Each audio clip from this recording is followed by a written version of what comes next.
మరి వర్తమానం అయిన తర్వాత ఇంకా మరి బిడ్డలు డ్యాన్స్లు అయి ఉన్నాయి. ఈ విలువైన సమయము ఎవరు కూడా పైకి లేవద్దు, చక్కగా కూర్చుని దేవుని యొక్క వర్తమానం వినవలసిందిగా ప్రొఫెట్ మనవి చేస్తూ ఈ సమయాన్ని వారికి అప్పగిస్తున్నాను.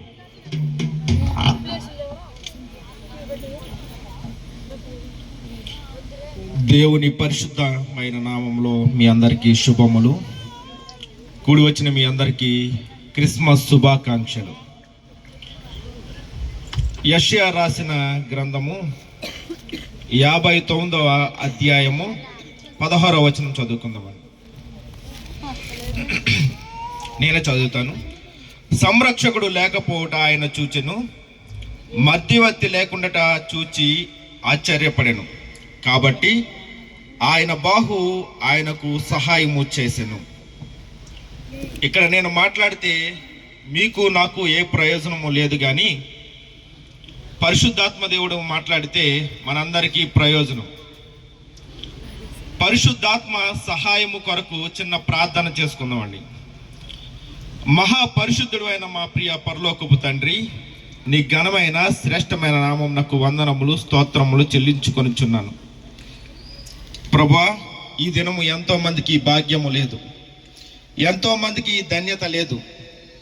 మేమైతే అర్హులము కాదు కానీ, యోగ్యులము కాదు కానీ, నీ ప్రేమను బట్టి, నీ ఉచితమైన కృపను బట్టి, నీ సన్నిధిలో ఈ యొక్క క్రిస్మస్ ఆరాధనలో మేము ఈ రీతిగా ఉండటానికి నువ్వు ఇచ్చిన కృపకై వందనాలు స్తోత్రాలు తండ్రి. ప్రభా, అయోగ్యుడును అల్పుడను ఎన్నిక లేనివాడును అయినప్పటికీ నీ కృప చెప్పున, నీ జాలి చెప్పున, నీ ప్రేమ చెప్పున నన్ను నీ సంఘం ఎదుట నిలవబెట్టావు. ప్రభా, నన్ను మరుగుపరచి నీవే నాతో మాతో మాట్లాడి ప్రభా మా ఆత్మలకు తండ్రి జీవాహారమును అందించమని వేడుకొనిచున్నాం. వినగల చెవులు, గ్రహింపగల హృదయాలు మా అందరికీ దయచేసి మేలు చేసి మహిమ పొందుమని మా ప్రభువును రక్షకుడైన యేసుక్రీస్తు నామమున అడిగి వేడుకొనిచున్నాము తండ్రి, ఆమేన్. నాకు ఈ సమయం ఇచ్చిన సంఘ కాపరి దైవజనులు రాజుబాబాయ్ గారికి, వేదికను అలంకరించిన గ్రామ సర్పంచ్ గారు వరలక్ష్మి గారిని బట్టి, ప్రియ తల్లి గారు పద్మ గారిని బట్టి, ప్రియ తండ్రి గారు దైవ సేవకులు యేసురాజు గారిని బట్టి దేవునికి స్తుతులు మహిమ చెల్లించుకుంటున్నాను. వారికి నా కుటుంబ పక్షంగా ధన్యవాదాలు తెలియజేస్తూ ఉన్నాను.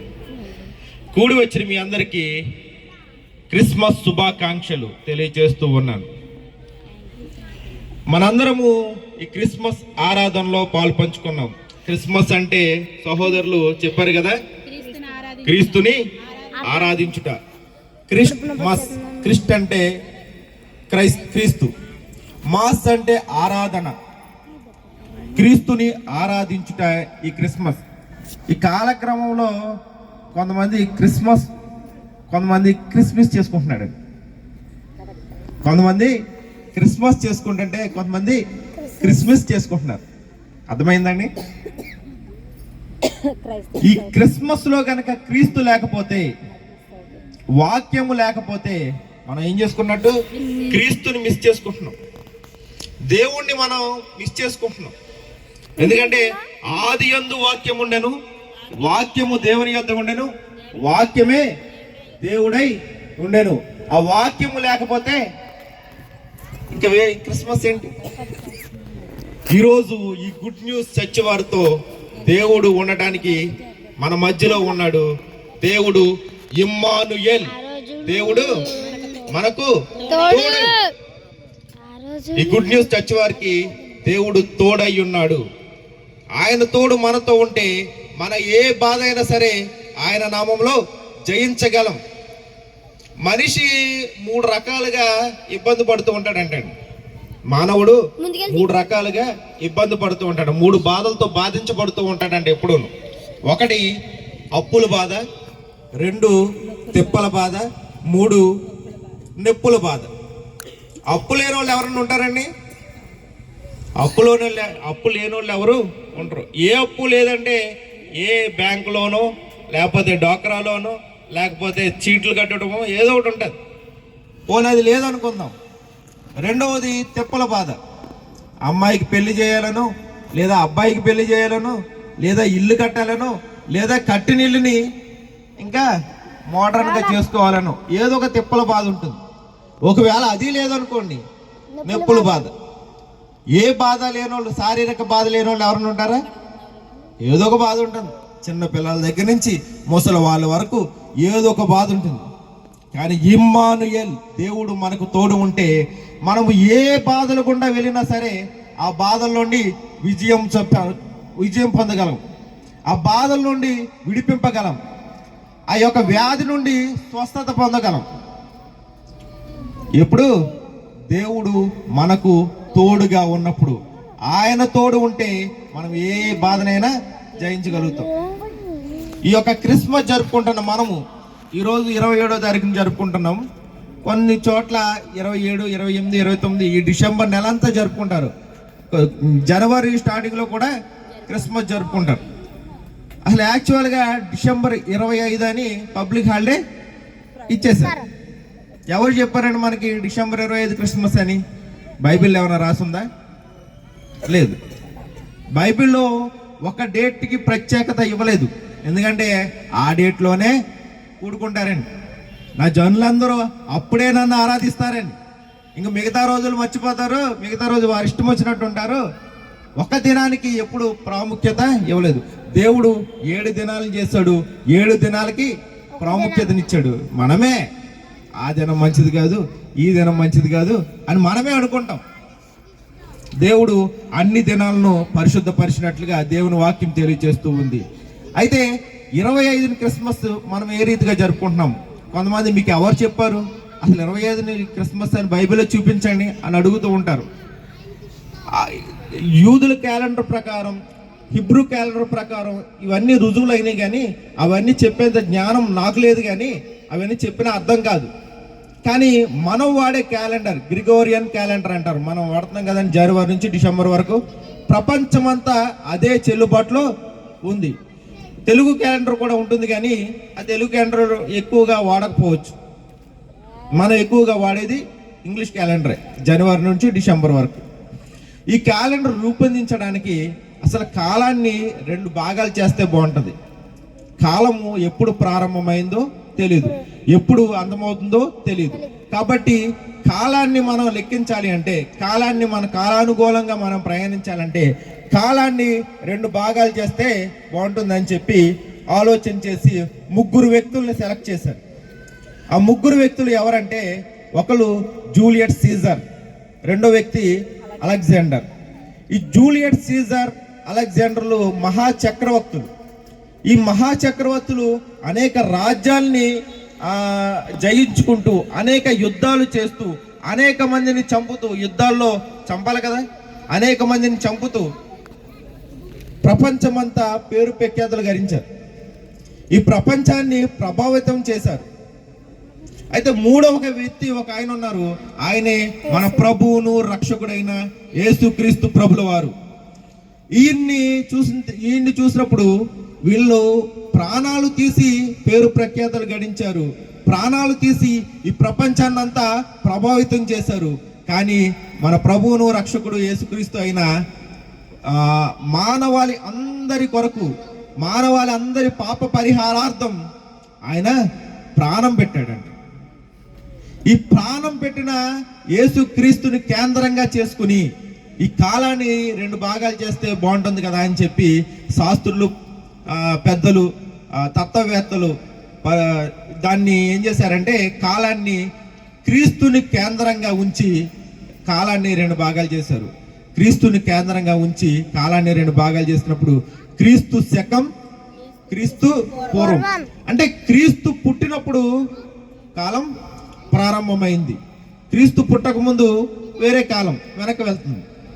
క్రీస్తు పుట్టిన తర్వాత కాలం ప్రారంభమైంది కనుక క్రీస్తు పుట్టిన తేదీ ఏదవుతుందండి? జనవరి 1, 1వ నెల, 1వ తేదీ, 1వ సంవత్సరం. మొదటి నెల, మొదటి రోజు, మొదటి సంవత్సరం. అంటే రాసేటప్పుడు ఎలా రాయాలంటే 010101 అని రాయాలి. మరి అయితే మనం డిసెంబర్ని ఎందుకు పెట్టుకుంటున్నాం? డిసెంబర్ 25 ఎందుకు పెట్టుకుంటున్నాం? దానికి కూడా బైబిల్ చక్కటి ఉదాహరణ ఇస్తుందండి. లూకా సువార్త 2వ అధ్యాయము 21వ వచనం చూద్దామండి. లూకా సువార్త 2వ అధ్యాయము 21వ వచనం. ఆ శిశువునకు సున్నతి చేయవలసిన 8వ దినము వచ్చినప్పుడు గర్భమందు ఆయన పడక మునుపు దేవదూతల చేత పెట్టబడిన యేసు అను పేరు ఆయనకు పెట్టిరి.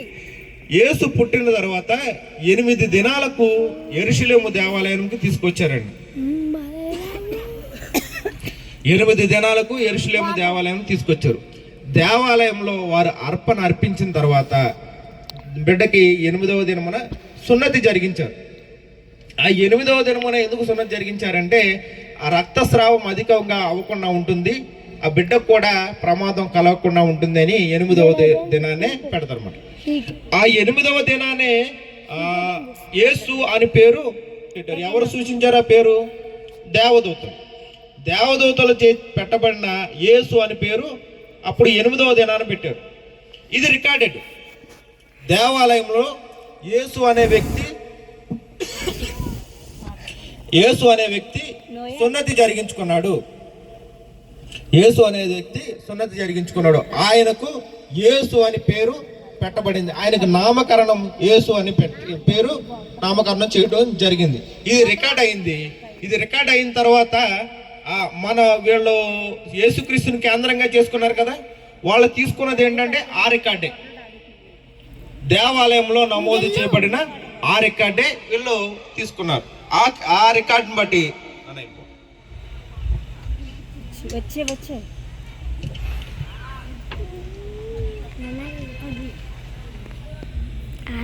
ఆ రికార్డుని బట్టి దేవాలయంలో రికార్డ్ చేయబడిన ఆ రికార్డుని బట్టి క్రీస్తు శకం ప్రారంభించారు. ఇప్పుడు జనవరి 1వ తేదీ 1వ నెల 1వ సంవత్సరం నుండి 8 దినాలు, ఆయన పుట్టింది 8 దినాలు తర్వాత ముందే కదండి, 8 దినాల తర్వాత పేరు పెట్టారు. 8 దినాలు వెనక్కి వెళ్తే జనవరి 1 నుండి వెనక్కి లెక్కేసుకుంటే కరెక్ట్గా ఎక్కడికి వస్తుంది? 31, 30, 29, 28, 27, 26, 25, 8 దినాలు కరెక్ట్గా వెనక్కి వస్తుంది. మీరు లెక్క పెట్టండి, నేను ఏదో ఏళ్ళు తప్పు చూపించాను. 8వ దినమున 25వ తేదీన ఆయన జన్మదినంగా మనకు తెలుస్తూ ఉంది. ఇది మన లెక్కల ప్రకారం, మన క్యాలెండర్ ప్రకారం మనకి సరిపోతుంది. కానీ మనం చేసుకునేది క్రీస్తు జన్మదినం కాదు. క్రిస్మస్ అంటే క్రీస్తు పుట్టినరోజు కాదు. క్రిస్మస్ అంటే క్రీస్తుని ఆరాధించుట. క్రిస్మస్ అంటే క్రీస్తుని ఆరాధించుట. ఆయన 25 కాకపోతే 26 చేస్తాం, 26 కాకపోతే 27 చేస్తాం, 27 కాకపోతే జనవరిలో కాకపోతే ఫిబ్రవరిలో చేస్తాం. మన ఇష్టం. ఎప్పుడైనా సరే ఆయనను ఆరాధించే వారంగా మనం ఉన్నాం. ఆయనని ఎందుకు ఆరాధించాలి అంటే ఆయన మన కొరకు పరలోకం నుండి భూలోకానికి వచ్చారు. మొదటి చదువుకున్నాం కదండి, సంరక్షకుడు లేకుండా ఆయన చూచెను, మధ్యవర్తి లేకుండా చూచి ఆశ్చర్యపడెను. కాబట్టి ఆయన బాహు ఆయనకు సహాయం చేసును. ఈ వాక్యం మామూలుగా చెప్తే అర్థం కాకపోవచ్చు, ఏం జరిగిందో చెప్తాను. భూమి మీద నరులు విస్తరించడం ఆరంభించిన తర్వాత పాపం పెరిగిపోయింది. పాపం పెరిగిపోయిన తర్వాత ఈ నరులందరినీ చేసినందుకు దేవుడు నొచ్చుకున్నాడంట. ఒకసారి ఏం చేశాడండి? నీటితో కడిగేశాడు. అప్పుడు ఎవరున్నారు నీతిమంతుడు? నోవాహు ఒక్కడే నీతిమంతుడిగా ఉన్నాడు. అప్పుడు ఏం చేశాడంటే నోవాహుని ఓడలో దాచిపెట్టి మొత్తం భూమిని అంతటిని కడిగేశాడండి నీటితో. జలప్రలయం ద్వారా ఆ భూమిని అంతటిని నీటిగా కడిగేశాడు. మరలా మానవులందరూ విస్తరించడం ప్రారంభమైంది. మరలా విస్తరించారు, మరలా పాపం పెరిగిపోయింది. ఈసారి చూశాడంట, ఇంతకు ముందు నీటితో కడిగేశాను కదా, ఈసారి చూస్తే న్యాయము. ఒకసారి చదువుదామండి, యెషయా గ్రంథము 59వ అధ్యాయము 16వ వచనం 15 నుంచి చదువుతాను నేను. సత్యము లేకపోయాను. భూమి మీద చూస్తే ఏం లేదంటండి, సత్యము లేదంటండి. ఇంకేంటంట, చెడుతనము విసర్జించువాడు దోచబడుచున్నాడు. ఎవరైనా చెడుతనమును విసర్జించేస్తుంటే, ఎవడైనా అంటే చెడు, ఇది చెడు కదా, ఇది మంచి కదా అని వివేచన కలిగి ఆ చట్ట పనులు చేయకుండా ఉన్నవాడు ఎవడన్నా ఉంటే వాడే దోచేసుకుంటున్నారంట. ఇంకా ఏముందంటే, న్యాయము జరగపోవుట ఆయన చూచెను. న్యాయం అనేది లేదు, అన్యాయమే, అక్రమమే, హింసే ఈ లోకమంతటా ఆయన చూసినప్పుడు కనబడుతూ ఉంది. వారందరిని చూసి, న్యాయవంతుడు కదా దేవుడు, వీళ్ళందరినీ పాపం వల్ల వచ్చి జీతం ఏంటండి, మరణం. పాపం వల్ల వచ్చి జీతం మరణం కనుక వీరందరూ ఏమైపోవాలి, మరణించాలి. వీళ్ళందరూ పాపం చేస్తున్నారు, నీతిమంతుడు లేడు, ఒక్కడును లేడు. అందరూ పాపం చేసి దేవుడు అనుగ్రహించు నీతిని మహిమను పొందలేకపోతున్నారు.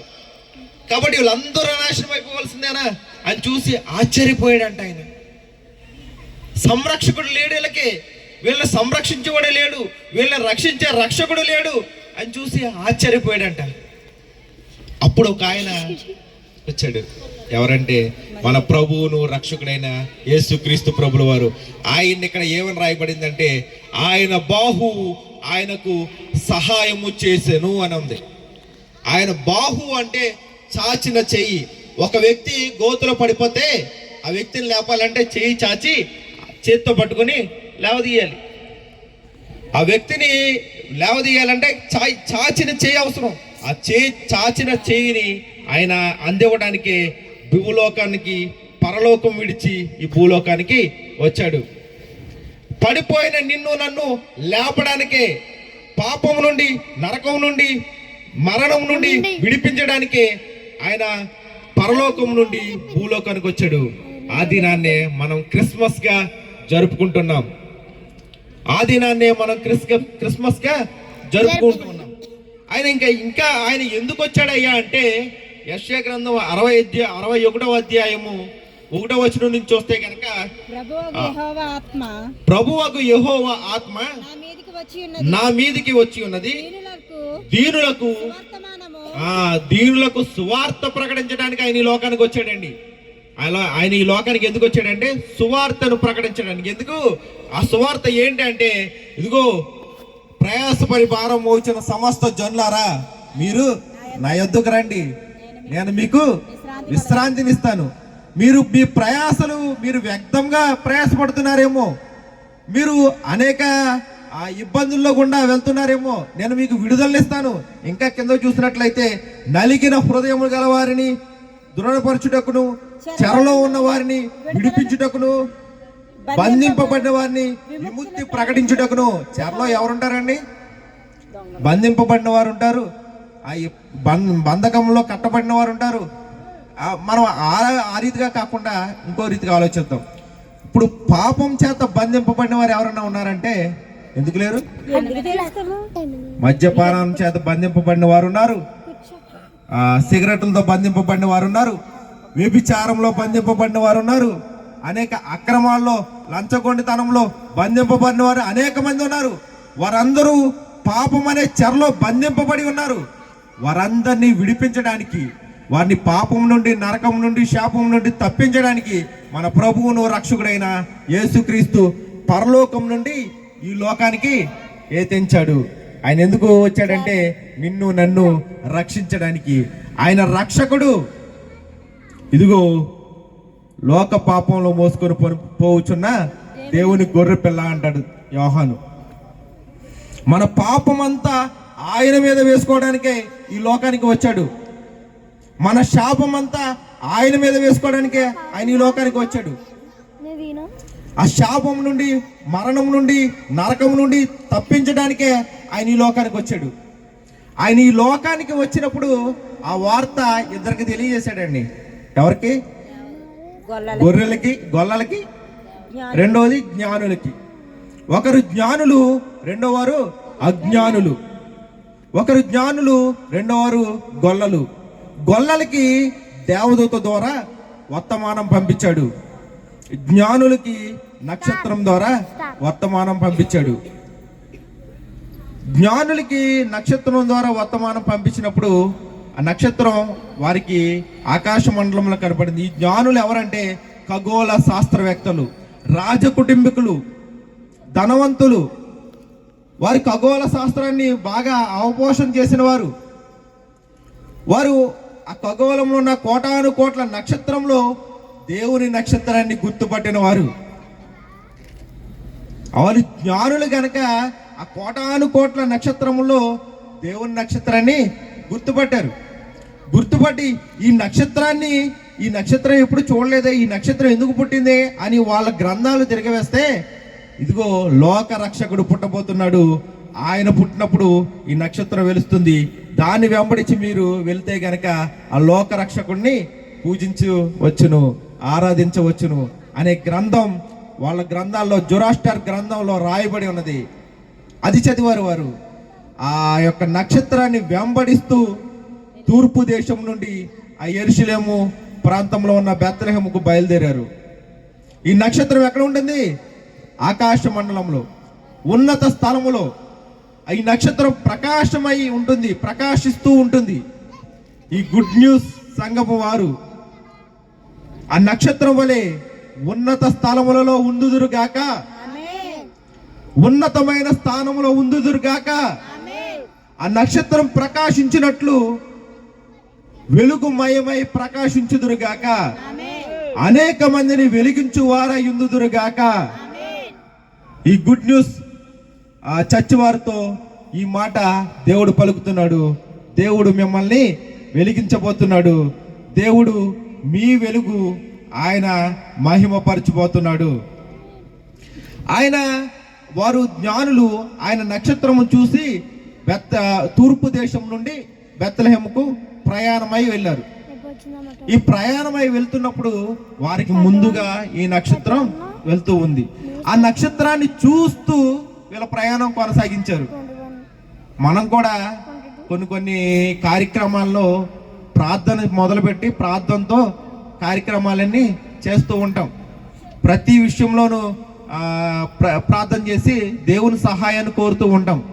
ఈలోగా ఎవరో పెద్దమ్మ పెద్ద అయినా వస్తారు. అమ్మ ఆ రోజు పెట్టుకున్నారేంటి, ఆ రోజు మంచిది కాదు అంటారు. అంతే అయిపోయింది. ఆ రోజు మంచిది కాదంట. ఎవరిని కలవాలంటే మరి పలానా వాళ్ళు ఎవరైనా కలవండి, ఏ రోజు మంచిదో చెప్తారు అంటారు. అంతే, అక్కడతో ప్రార్థన బ్రేక్ అయిపోతుంది. బైబిల్లో యేసుక్రీస్తు శిష్యుడు పేతురు ఒక ఆయన ఉన్నాడు కదండి. ఆయన యేసయ్య వైపు చూస్తూ నడుచుకుంటూ వచ్చేసాడండి. ఎక్కడ? నీటి మీద, సముద్రం మీద యేసు వైపు చూస్తూ నడుచుకుంటూ వచ్చాడు. ముందు ఎవరో భూతం అనుకున్నారంట.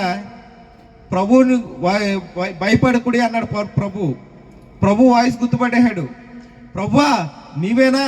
అయితే నేను కూడా నీటి మీద నడుస్తానని చెప్పి ఆయనను చూస్తూ 4 అడుగులు వేసాడండి. ఆయనను చూస్తున్నంతసేపు బాగానే వెళ్ళాడు. ఎప్పుడైతే గాలిని చూశాడో మునిగిపోయాడు. అల్ప విశ్వాసి, ఎందుకు తొందరపడతావు అని చెప్పి ఆయనే చేపట్టలాగాడు. ఈ జ్ఞానులు దారి చూపిస్తున్న నక్షత్రాన్ని చూస్తూ బయలుదేరారు. యెరూషలేముకు వచ్చేటప్పటికి అక్కడ ఆగిపోయారండి. యెరూషలేములో పెద్ద కోట కనపడుతుంది. ఎవరిది కోట అనుకున్నారు? యూదుల రాజు అంటండి, హేరోదు రాజు అంట అన్నాడు. అరే మనం వెతుకుతున్నది కూడా యూదుల రాజునే